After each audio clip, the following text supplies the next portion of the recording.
Hello and welcome to Google's headquarters in Mountain View, California. We are here once again to get an early look at some of the stuff that they are announcing at their biggest developer conference, Google I/O.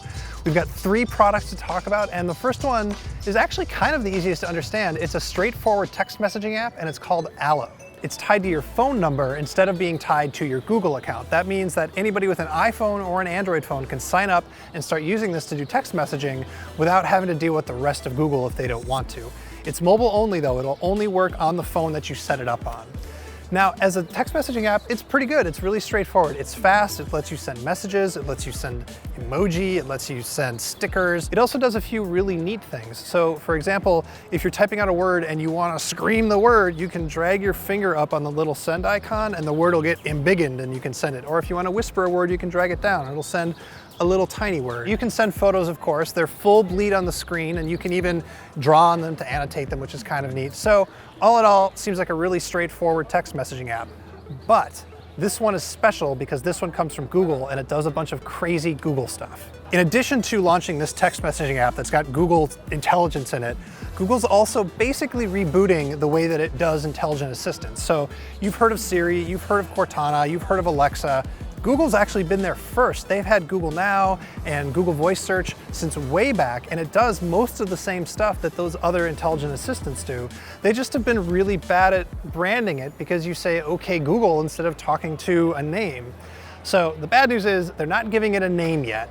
But the good news is they are putting it inside of this chat app and into also a living room device eventually too.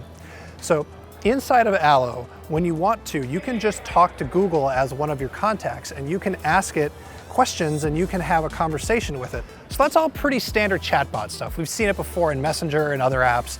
But what's interesting about Allo is that Google can join a conversation that you're having with your friend. So say your friend sends you a picture of a graduation photo.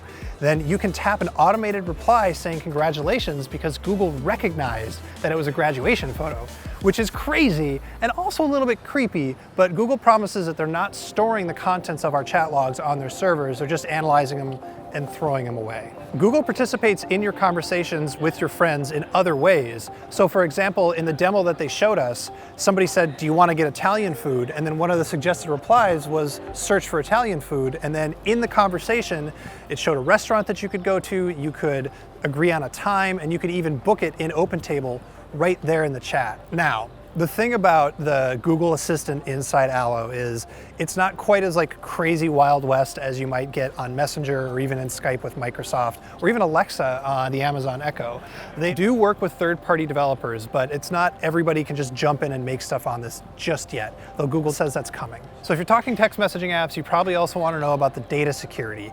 And Google says that it encrypts on the wire for standard conversations and it doesn't store your stuff on their servers. But if you want to get even more secure, you can have an incognito conversation.